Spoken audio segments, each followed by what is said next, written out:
Nos toca ver lo que viene a ser la naturaleza particular de estos procesos constitucionales, esto que de alguna manera resulta muchas veces un tanto, digamos, chocante, innovador, cuando hablamos de derecho procesal constitucional con respecto a lo que viene a ser la teoría general del proceso. Entonces, vamos a encontrar aquí, y es lo que yo propongo, 11 diferencias entre lo que viene a ser el derecho procesal constitucional, los procesos constitucionales, con respecto a los procesos ordinarios. Entiéndase como procesos ordinarios el civil, el penal, el laboral, el familiar, el administrativo. Creo yo que la primera gran diferencia que podemos encontrar es la causa y la razón de ser del proceso constitucional. Es totalmente distinto. Mientras en los procesos ordinarios, en un proceso penal, se da porque hay una lesión a un bien jurídico. En un proceso civil, porque hay una vulneración a un derecho de naturaleza patrimonial. En un proceso laboral, porque hay un derecho laboral vulnerado. Cuando hablamos de un proceso constitucional, definitivamente, la gran diferencia que se da es que acá son derechos fundamentales. Y mientras los otros derechos necesitan estar reconocidos en una norma para hacerlos, en el caso del proceso constitucional son derechos inherentes que tenemos. Aquí tenemos, insisto, una primera y gran diferencia con todo ello. Es por ello que cuando se ve esto en un proceso constitucional rompe una serie de reglas. Por ejemplo, rompe el principio de la congruencia. Mientras en un proceso ordinario nos dice, mira, la pretensión marca el límite para la sentencia, en un proceso constitucional la sentencia puede ir más allá de la pretensión. Se rompe la prohibición del ultrapetita, del extrapetita, pero de una manera amplia. ¿Por qué? Porque justamente lo que se está protegiendo son una de dos cosas. O derechos fundamentales, que son los que se han llamado, Capelletti llamó la jurisdicción de la libertad, o se están vulnerando valores constitucionales. Los valores constitucionales es lo que el mismo Capelletti denominó la jurisdicción orgánica. Estamos ante un proceso totalmente distinto. Segunda gran diferencia que se da a este nivel. La naturaleza de la tutela jurisdiccional efectiva. Esta tutela jurisdiccional adquirió hace algunos años el apellido materno de efectiva, justamente por eso. Adquirió el apellido materno de efectiva porque no era solamente que la tutela jurisdiccional es que me reciba mi demanda en mesa de parte, ¿verdad? Que bueno, yo presentaba mi pretensión y era aceptado mi documento, no. Sino que además que una vez que se dicte sentencia, esta sentencia se cumple en la realidad, sea efectiva. Y a partir de allí se determinó una clasificación casi general con respecto a la teoría general del proceso. Una tutela jurisdiccional ordinaria, que es la que ven todos los demás procesos, el civil, el penal, el laboral, que se caracterizan por dos cosas. Número uno, porque tienen plazos amplios. Y número dos, porque necesariamente tienen audiencia. A veces hasta única, pero tienen audiencia. Se privilegia el principio de inmediación, la necesidad de que el juez respire la misma atmósfera con las partes y que tenga a vista los documentos. El proceso constitucional no puede darse ese lujo. Sencillamente porque se trata o de la vulneración de un derecho fundamental o la vulneración de un valor constitucional. Entonces no puede andar con eso. Por eso es que el proceso constitucional no pertenece a una tutela jurisdiccional ordinaria, pertenece a la tutela jurisdiccional de urgencia, al lado de la medida cautelar, al lado de la sentencia provisional o anticipada, allí. ¿Por qué? Porque sencillamente al estar en juego derechos fundamentales, no puede permitirse que esta vulneración permanezca en el tiempo. Entonces, tiene plazos cortísimos. Esto se nota principalmente en el habeas corpus. Y por otro lado, tiene la exoneración de la posibilidad de tener audiencias, ¿no? Esto que tiene mucho en los códigos en nuestros países, que en la parte final tienen el esquemita, ¿no? En la parte final tienen el esquemita de los procesos, ¿verdad? Señores, en el caso de la tutela, para nosotros el amparo hay demanda, auto admisorio, contestación de la demanda y sentencia. No hay audiencia, no hay tiempo para esa audiencia, ¿no? Porque se trata de una tutela verdaderamente urgente o urgentísima. En este sentido, una de las cosas que a veces conspira para que esta naturaleza de urgencia no se dé es la ausencia de juzgados que solamente conozcan pretensiones constitucionales, ¿no? Nos falta juzgados que solamente conozcan el ámbito de habeas corpus y tutela. No las hay. Entonces le llega al mismo juez. Esto que en el Perú llamamos juez mixto y que acá en Colombia llaman juez promiscuo, ¿verdad? Un nombre que hoy día lo conozco, pero la primera vez sí me resultó, fue una ilusión de un segundo, ¿no? Sí, fue en Medellín, ¿no? Uno se presenta, ¿no? Dice, ¿no? Doctor, mucho gusto, ¿no? Soy jueza promiscua, ¿no? Doctora Guido Aguila, a su disposición. Pero nosotros lo llamamos juez, no lo llamamos juez mixto. Entonces, ¿qué ocurre, no? No solamente es que le falta la especialidad. Una de las cosas que debe quedar claro en este primer módulo, una de las cosas que se ha dicho una y mil veces aquí en esta sesión, es la autonomía, la necesidad de una independencia, la necesidad de que se le vea. Eso es fundamental para poder entender que eso vaya de la mano con el tema, señores, de que se note en la realidad. Si no, parece un proceso más, un ordinarizado más. Mucho se ha hablado y mucho se ha aplaudido que el Perú tenga desde el 1 de diciembre del año 2004 el Código Procesal Constitucional. Recuerdo que la Academia de la Magistratura invitó para que pudiera hablar, estar, señores, ¿no?, en la presentación y todo, a este notable constitucionalista argentino, Néstor Pedro Sagüez. Y él lo dijo de manera muy clara, ¿no? O sea, más allá de todo lo bueno que trae, más allá de todas las instituciones, de ese orden que le da el Código Procesal Constitucional, en vez de tener las normas de manera inorgánica, dispersas, él dijo una cosa que no hemos cumplido: la necesidad de jueces especializados, la necesidad de que realmente, ¿verdad?, se maneje eso, ¿no? No podemos pretender, y eso no se ha dado. Tenemos muy pocos jueces constitucionales y eso, muy pocos magistrados, y eso lleva definitivamente a que a 10 años deje todavía ese sinsabor a que otra vez la ilusión ha sido de un tamaño mucho mayor a lo que se ha dado en la realidad. Pero tiene que ver con la naturaleza, ¿no? O sea, es una tutela de urgencia, y aquí habría que hacerle recordar ese famoso título de Dworkin, ¿verdad? Los derechos en serio, es tomar en serio este tema, que repito, hace una segunda gran diferencia, pero que no se nota, ¿no? El justiciable no lo nota, no nota muy bien esto. O sea, y en este sentido, insisto, ¿no?, hay que verlo de acuerdo a nuestra realidad. Costa Rica, que es la sede de la Corte Interamericana de Derechos Humanos, es un país con 4 millones de habitantes y San José, su capital, con 1,5 millones. La tutela para ustedes y el amparo para mí se maneja de una manera extraordinaria. Primero, que se presenta sin ninguna formalidad. Generalmente lo presentan extranjeros que vienen de países vecinos en busca de trabajo y que luego ven que de alguna manera son dejados de lado, lo presentan. Hay un proceso electrónico perfecto. Inmediatamente es escaneado y se deriva a la Sala Constitucional y Social de la Corte Suprema. En 7 días calendarios, lo presento hoy lunes, el próximo lunes tengo mi sentencia. Se acabó. Se acabó. Ahora, hay que tener en cuenta, ¿no?, la cultura de litigiosidad que se tenga. Es un país que no tiene ejército, para entender un poco la cantidad de habitantes. Colombia tiene 10 veces más de población que Costa Rica. El Perú la tiene 7 veces más. Pero habría, insisto, ¿no?, que ver todo este tema, porque en realidad esta tutela de urgencia no se cumple, insisto, para nosotros. ¿Qué más tenemos? Una tercera gran diferencia es esto, que ya tiene que ver con la política jurisdiccional. es decir, señores, los órganos competentes.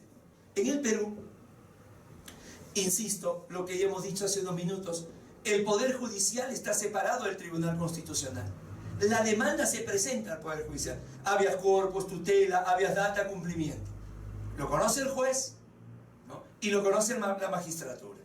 Dos instancias. Si hasta la segunda instancia le han dado la razón, acabó el proceso. Si la segunda instancia no le da la razón, llega en tercera instancia al Tribunal Constitucional.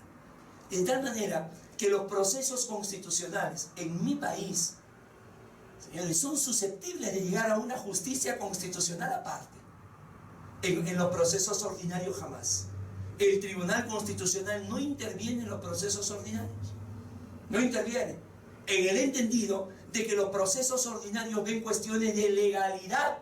En cambio, el Tribunal Constitucional ve cuestiones de constitucionalidad. Eso les da, insisto, una naturaleza totalmente distinta. Les da una naturaleza totalmente diferente. ¿Verdad? Entonces, a ver, la consecuencia de todo esto, la consecuencia es que, señores, quede muy bien.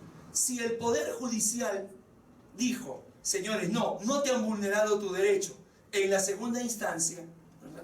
Vas al tribunal y el tribunal revoca. Y el tribunal te dice, sí te han vulnerado tu derecho. ¿Qué sensación le deja en el justiciable? Número uno, que el Tribunal Constitucional es más que el Poder Judicial. Y ahí, señores, se rompe toda la teoría de la división absoluta de poderes. Y en segundo lugar, le dice, oye, cuando te toqué la puerta a ti, Poder Judicial, me denegaste el derecho.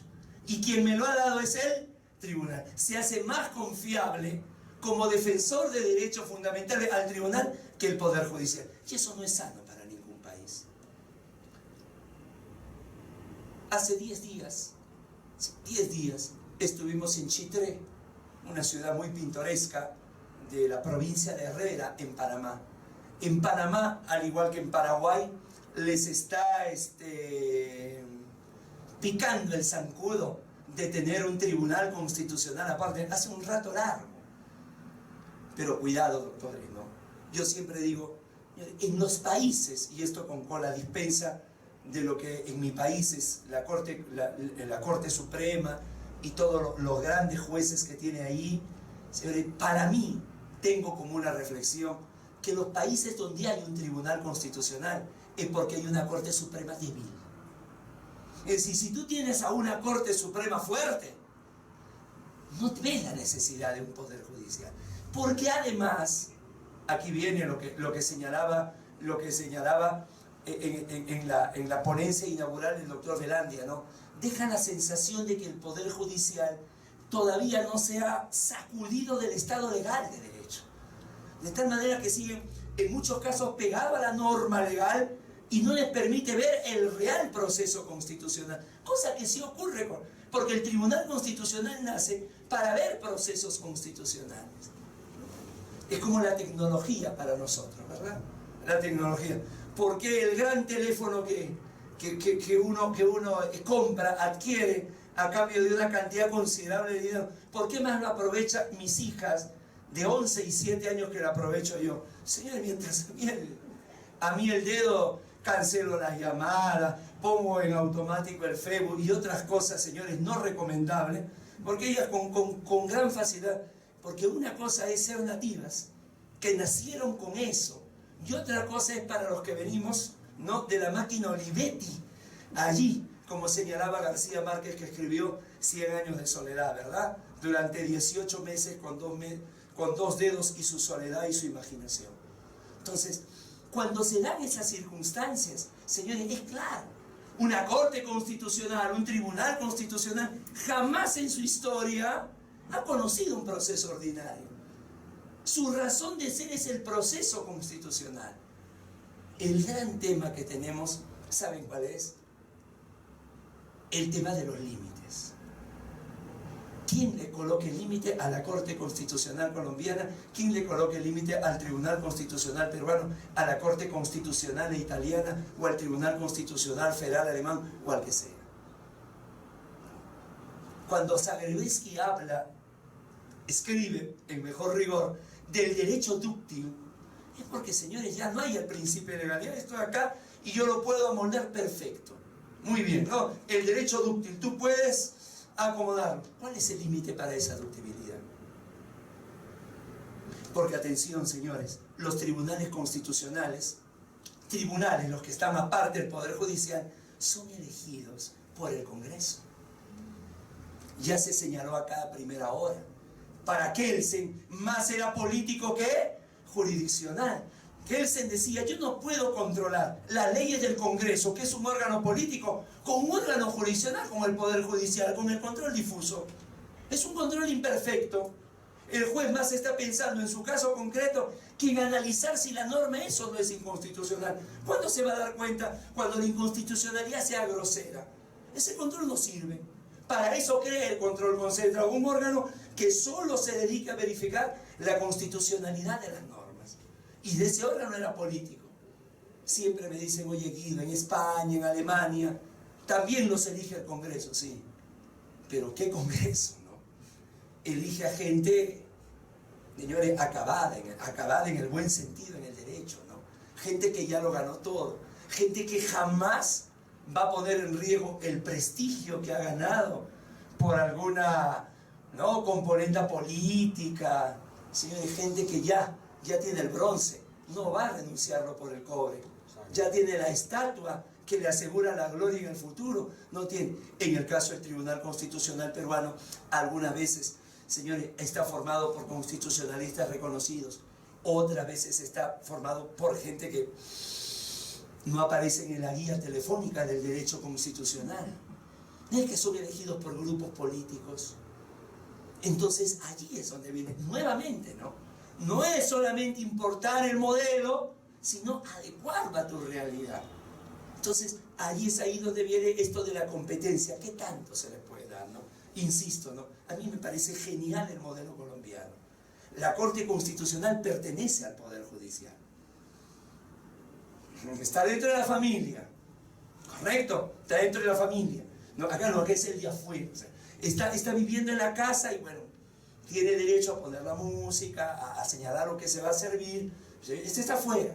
Eso es un poco lo que les va a costar. Pero repito, ¿no? Más que, insisto, en los países como Panamá, como Paraguay, para mí, de lo que yo puedo ver de lejos, más es la desconfianza en su Corte Suprema, más es un poco el estar a la moda, ¿no?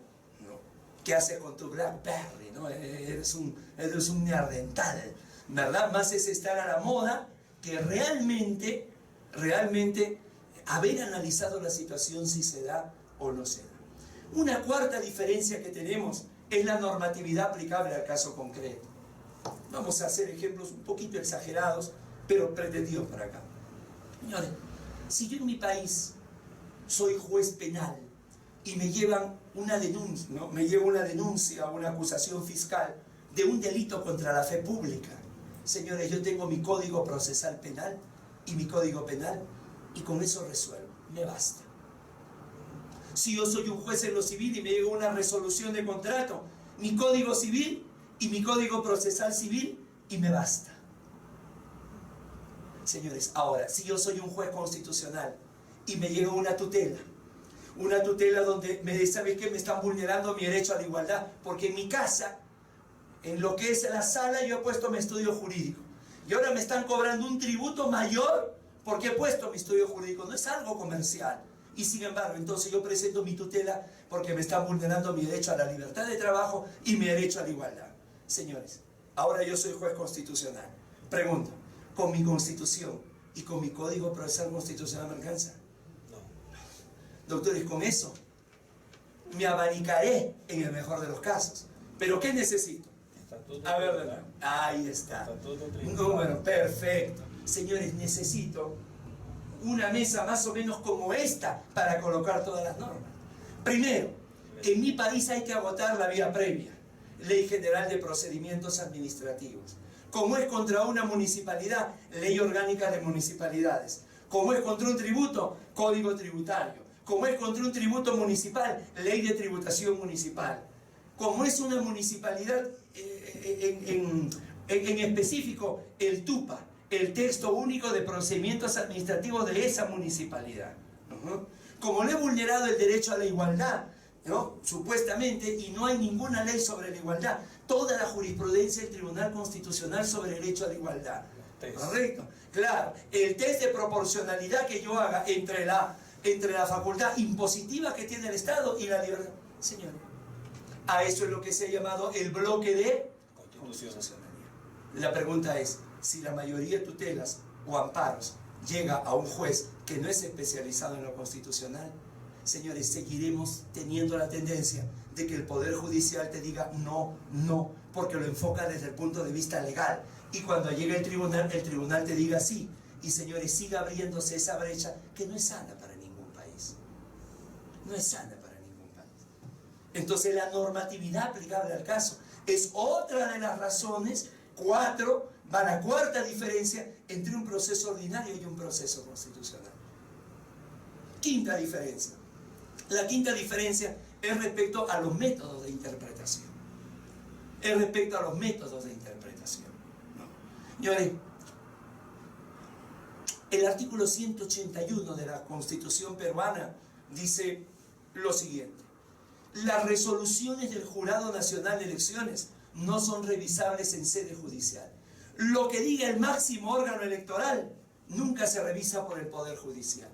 Señores, un candidato a una alcaldía, a una gobernación, señores, sintió que le vulneraban su derecho fundamental.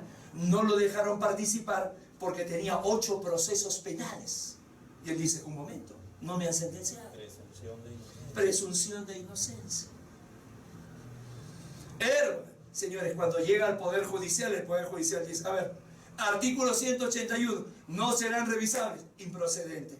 Se debe en apelación. 180, no será revisable, improcedente. Cuando llega al tribunal, el tribunal le llama la atención al Poder Judicial, le dice, no señores, la Constitución no puede interpretarse con los métodos clásicos de interpretación. Ustedes han aplicado una interpretación literal cuando la Constitución no es una norma acabada. Por lo tanto, el método exegético, el método histórico, el método sociológico, el método literal, no son métodos para que se pueda interpretar la Constitución. Y desarrolla un precedente vinculante. El precedente vinculante 58-54-2005, donde señala lo que está en el cuadro. Los 5 principios de interpretación constitucional, que son otros. Y para resolver el caso concreto dice, muy bien, el 181 dice que no son revisables, pero lo tienes que concordar con el artículo 2, que regula los derechos fundamentales. Ese es el principio de concordancia práctica. ¿Cómo yo debo interpretar? Las resoluciones del Jurado Nacional de Elecciones no son revisables en sede judicial, salvo que vulneren derechos fundamentales. Entonces miren ustedes este desarrollo que se da. Es otro tipo de interpretación. Las tutelas se dan hasta en el último rincón del país. ¿Cuántos magistrados de nuestro país, hablo por el Perú, que no tienen acceso a internet, que no tienen una formación constitucional, no le brindan? No son constitucionales, no es culpa de ellos. No es culpa de ellos. Son especialistas en lo civil, lo ponen en un juzgado mixto, promiscuo y conocen de todo. Allí es donde viene eso. Por eso viene esto. O sea, no es cuestión, es un avance tener un código. Lo digo por experiencia propia. Es un avance reconocer estas 11 diferencias que te hablan de una autonomía, que rompen la teoría general del proceso, ¿verdad? Pero señores, hay cosas que se tienen que adecuar a la naturaleza de cada uno, ¿no? A la naturaleza de cada uno. Bien, señores, ponerse a opinar o recomendar sobre el derecho de otro país es como cuando se recomienda, ¿no?, a un matrimonio ajeno. La verdad, pero lo importante es la comunicación. No. Nadie sabe la intimidad, señores, de un matrimonio. Eso no tiene receta, ¿no? Iguales para cada país, según lo que viva, según su economía, su cultura jurídica, que esto tenga. Señores, otra gran diferencia se da con las medidas cautelares. Otro pie de página me permito acá. Yo tengo para mí que, señores, no existe un proceso cautelar.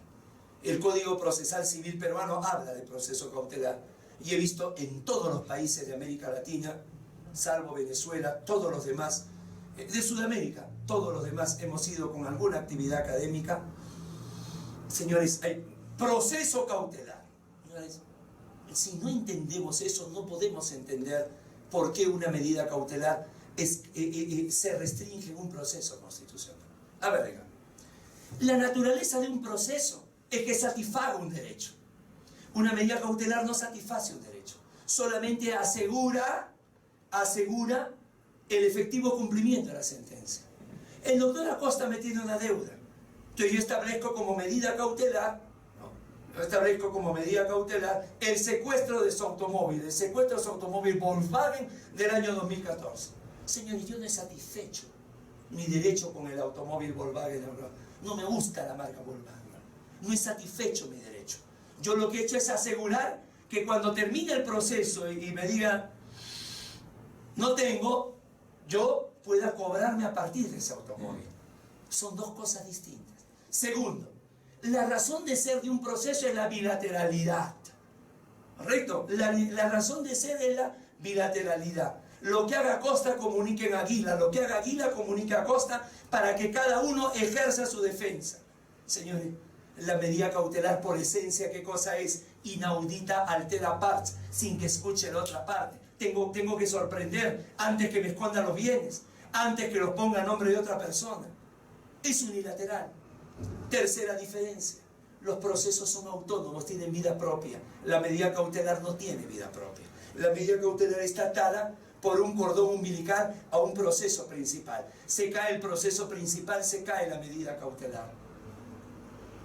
Cuarto, señores, un proceso, el demandante me dice blanco, el demandado me dice fucsia. Señores, ¿a quién le cree el juez? A quien va a probar mejor. Un proceso se decide por la probanza. En una medida cautelar no hay probanza. Basta con la verosimilitud del derecho invocado. Mientras no acabemos con ese mito de que la cautela es un proceso, señores, no vamos a entender esta sexta diferencia. Es como cuando el título preliminar del Código Procesal de mi país dice: las partes se regirán por los principios de lealtad, perfecto, veracidad, perfecto, probidad, perfecto, hasta ahí lo firmo. Buena fe. A ver, un momento. ¿Cómo es que entre las partes va a haber buena fe procesal? Señores, de pronto fue el doctor Moreno a trabajar al Perú, y el doctor Moreno, mientras trabajaba al Perú, señores, me dijo: Guido, mira, me faltan solo 3 meses de contrato y me he quedado sin un lugar donde vivir. ¿Conoces un hotel que, mira, voy a estar 3 meses? 3 meses, o sea, septiembre, ¿te vas en diciembre? Sí, me dice. Mírale, mi hija se va a casar en el mes de abril. Y ya le he comprado su departamento, y al comprarle su departamento está listo. Gracias. Pero como él se va a casar en abril y tú te vas en diciembre, ve a vivir ahí. Hasta diciembre. Guido, antes de Navidad me voy, Dios te lo pague, en realidad. La clásica cuando tú prestas dinero o haces esto. Correcto. Señor, han pasado 5 años. Mi hija se ha casado, ha tenido que irse a vivir a otra parte arrendada. Y no solamente no me devuelve mi inmueble, sino que ahora está buscando la prescripción adquisitiva a su favor. Pregunto, señores, ¿yo voy a actuar con buena fe? Voy a actuar con buena fe. En un proceso de divorcio, yo estoy programado para llegar el viernes, pero mi conferencia en Panamá es el día jueves, y es en la mañana. Y yo, queriéndole dar una sorpresa a mi mujer, adelanto mi vuelo, pago los $606 que Avianca me cobra solo por el pasaje retorno, y llego el jueves en la noche para sorprenderla. Y lo encuentro acostada con otro tipo, que además de estar en mi cama se ha puesto mi pijama, ¿no? Se ha puesto mi camiseta del Barcelona que dice ahí Luisito Suárez. Señores, yo voy a actuar con buena fe con ella en el proceso. En el proceso puede haber buena fe entre las partes. Señores, ¿qué han pensado? ¿Quién es el demandante? Barney, te quiero yo y tú a mí, somos una familia feliz. La mejor prueba, doctores, de que no hay buena fe en el proceso es que te permiten la medida cautelar antes de la interposición de la demanda, porque desconfías del otro. Señores, esa es mitología procesal. Mientras no estudiemos derecho en serio, pero verdaderamente en serio, no con el argumento de autoridad, ¿no? Como lo dijo fulano y tal, ¿eh? ¿Qué es eso? Me suena, ¿no? Como lo dijo Lucas, ¿no es cierto? ¿No? En su capítulo 8, versículo 1, ¿no? Como lo dijo Pablo en su carta a los filipenses. Eso es dogma, eso es bíblico. Pero el proceso no, el proceso es ciencia. O hay que hacer lo que parezca una ciencia. Las medidas cautelares no son compatibles con un proceso constitucional. Porque el proceso constitucional, como es de urgencia, debiera resolverse ya. ¿O acaso un habeas corpus tiene medida cautelar? Pero como no se resuelve, como se dilata, viene la medida cautelar. En el Perú el amparo era considerado como un proceso más ordinario. Como un proceso más ordinario. La medida cautelar se pedía como se pide en un civil, en un penal. El Código Procesal Constitucional lo restringió. ¿Sabes qué? Vas a pedir medida cautelar cuando realmente hay el riesgo de un daño que sea irreparable, inminente. En el centro de Lima, hoy, gracias a las gestiones de algunos buenos alcaldes, que hemos tenido dos, luego nos ha tocado una mujer con muy buenas intenciones seguramente, pero incompetente, no administra ni una bodega. Señores, en Lima, antes de estos alcaldes, habían cines que pasaban todo el día películas pornográficas con ingreso a menores, prostíbulos clandestinos, discotecas donde dejaban entrar a los escolares desde la tarde al IBAR, etc. Entonces, ¿qué pasaba? La municipalidad lo cerraba. ¿Qué hacía el dueño?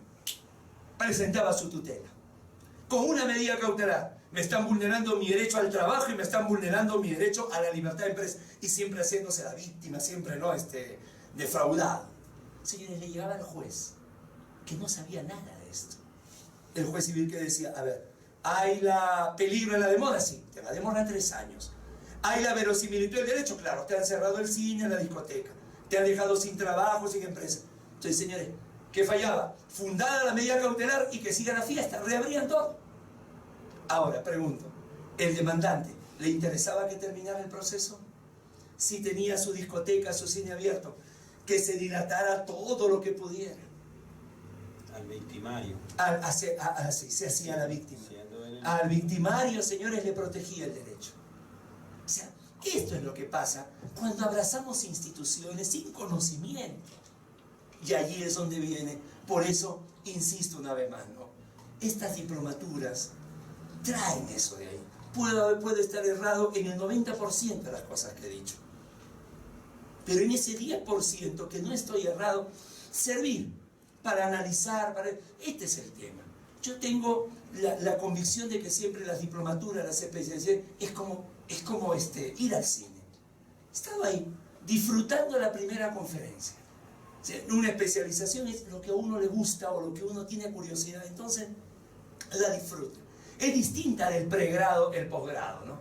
En el pregrado uno está, porque hay que aprobar el curso, uno está escuchando, pero yo muchas clases las ofrecía en honor, ¿no?, a la Virgen de Fátima, ¿no? Ese sacrificio que sea para perdonar todos mis pecados, sobre todo los de la carne, porque, señores, era insufrible algunos cursos, algunas clases que uno no le encontraba sentido. Pero el posgrado debe ser, señores, ¿no? Y entre los posgrados las diplomaturas, más que las maestrías a veces. Porque una diplomatura es una especialización en un solo tema. Una maestría te viene un paquete, te viene la carne, pero ese es con un poquito de nervio, con un poquito de grano. No, esto no. Y es allí donde viene.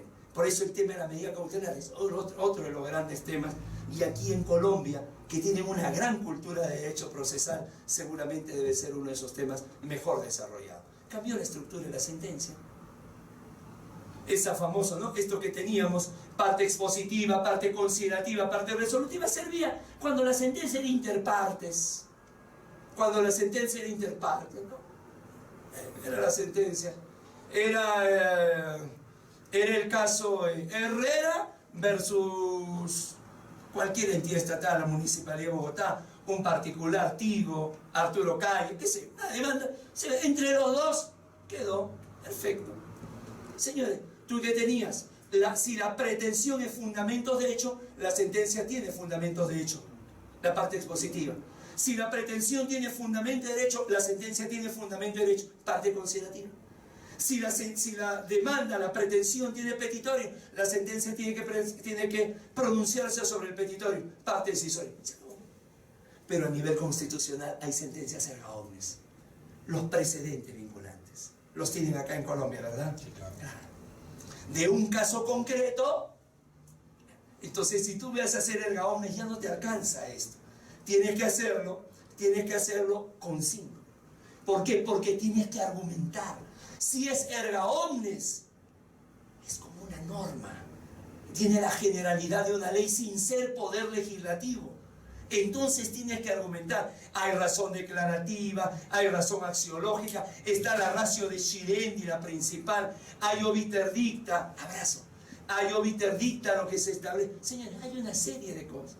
¿Por qué? Porque estamos hablando de que cambió la figura. No es lo mismo.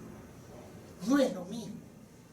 Entonces, señora, hay una nueva estructura de sentencia. Pero hay que hacerle entender, insisto, el porqué. El porqué.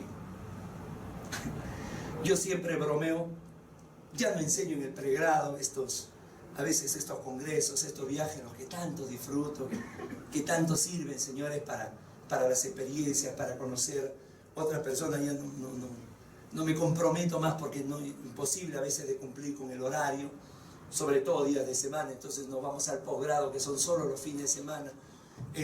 Yo siempre le decía a los chicos que los que estudian Derecho le habrán metido el cuento a sus padres de amor a la justicia, vocación, pero yo tengo claro que el que estudia Derecho en su mayoría es por huir de las matemáticas, ¿no? Se busca una carrera donde no vean matemáticas, una carrera donde se vistan elegante y le digan doctor, ¿verdad? Listo, es Derecho, ahí va, Derecho. Y la verdad que una de las cosas que yo he analizado, ¿por qué no nos gustan las matemáticas? Su mayoría, ¿no? El matemático en el colegio es el nerd, ¿verdad? Es el anormal, es el tipo que va a tener enamorada a los 28, generalmente con unos lentezazos así. ¿Por qué? Y es que yo he venido descubriendo una cosa a raíz de que uno trabaja a veces con las hijas, ¿no? Con la nena, es porque no les explican el porqué. Es decir, el día que en los colegios les expliquen por qué en el teorema de Pitágoras la suma del cuadrado de los cuadrados de los catetos es igual al cuadrado de la hipotenusa, y le expliques por qué, de dónde sale, ese día te van a entender mejor. No, te dicen, siempre se cumple que ya, pero ¿qué tiene que hacer? Memorizarse esa fórmula. Y nunca se le explica el por qué. Entonces siempre se cumple que ama a ver, no le encuentran sentido. En el derecho pasa lo mismo. Cambiaron la sentencia, ¿no? Ahora hablamos de, pero ¿por qué cambiamos la sentencia? ¿Por qué tenemos que colocarle ahora más argumento que antes?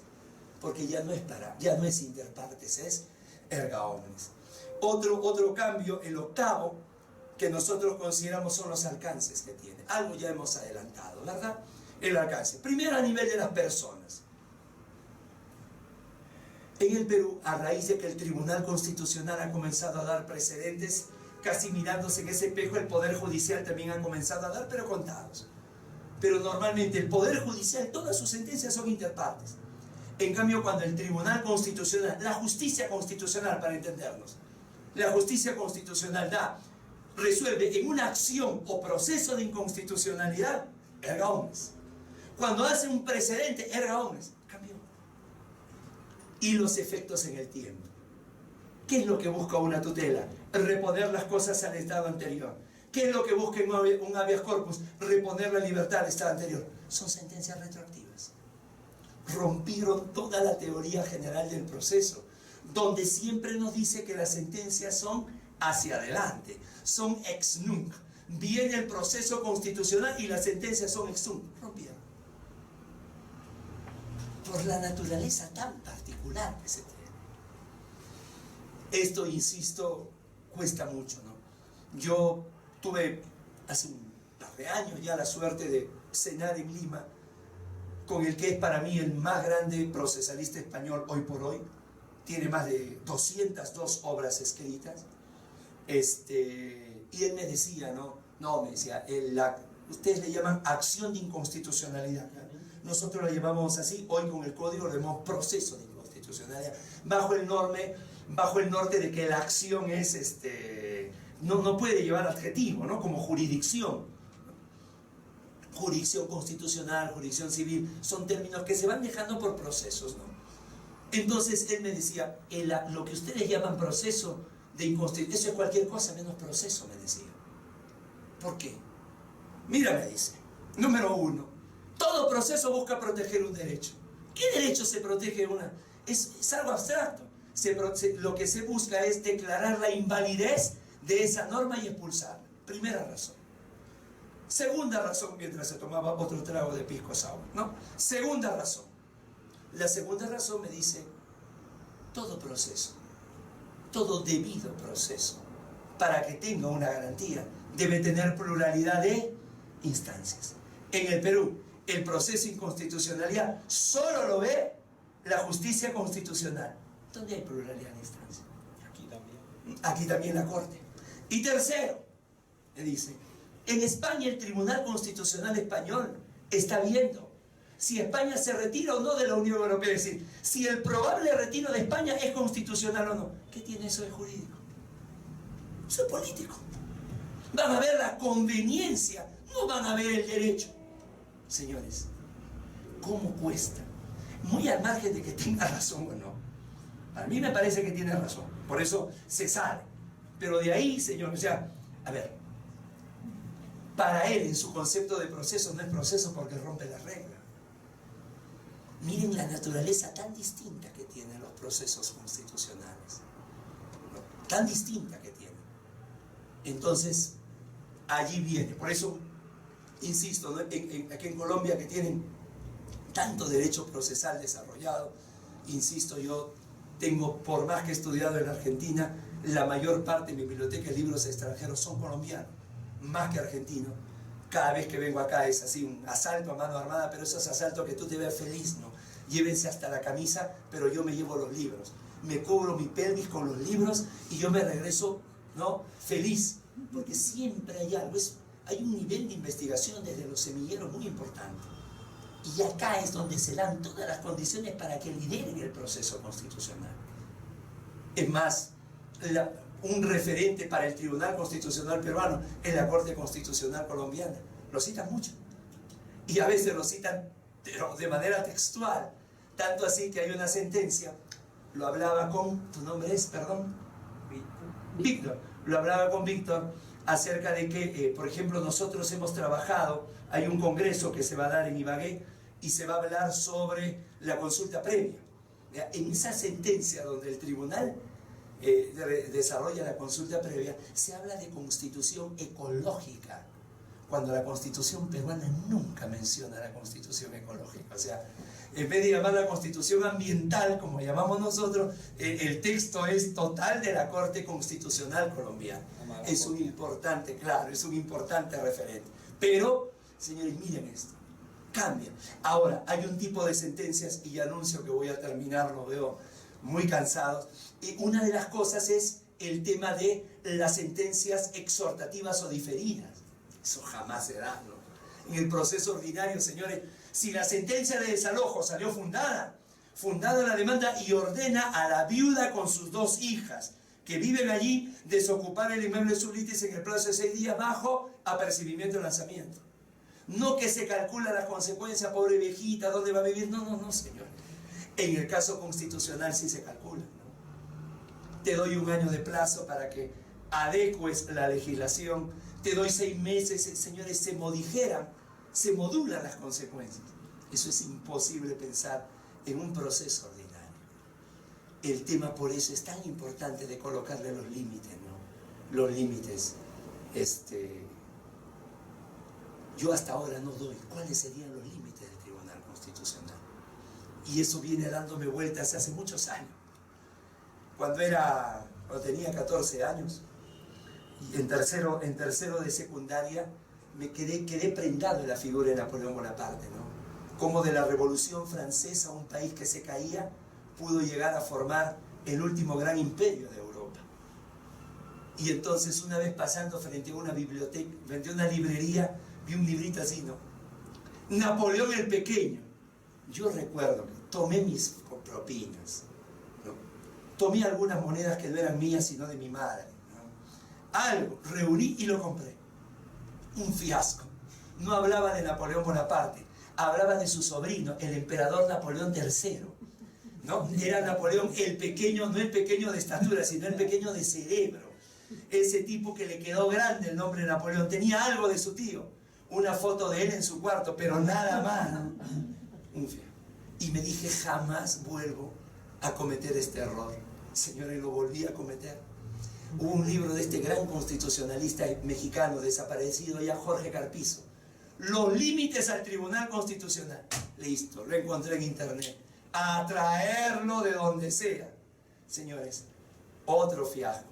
No porque no tuviera buenos argumentos, sino que yo pensé encontrar ahí la panacea, el elixir de la juventud, el Viagra intelectual, correcto, ¿no? Yo pensé encontrar allí. Señores, él menciona dos límites. El primer límite, esto, la academia. La academia con sus críticas.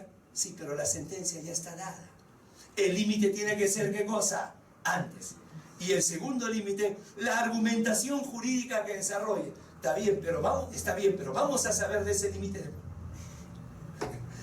¿Saben dónde más o menos han encontrado y todavía para discusión? En Bolivia. ¿Qué dice la Constitución boliviana? El Tribunal Constitucional es el supremo intérprete de la Constitución, pero deberá interpretar según lo que ha señalado el Poder Constituyente. Listo, señores. Claro, no es que acá yo interpreto, no. ¿Cuál fue la voluntad del pueblo? Entonces te tienes que ir a los cuadernos de debate. ¿Saben cuál es el tema? ¿Cuál es el riesgo?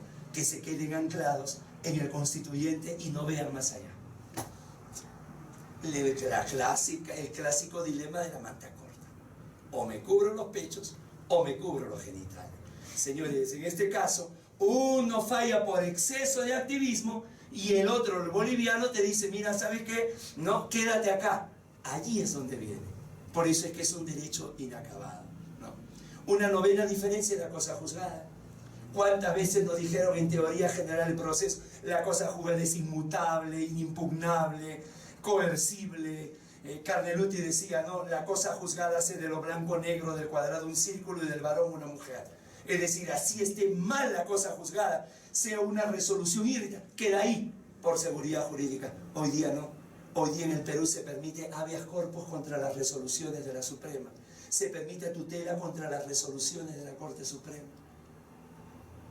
Se puede revisar todo de nuevo, señalando de que se ha vulnerado un derecho fundamental.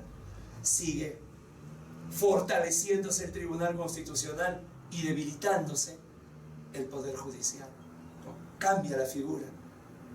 El precedente vinculante.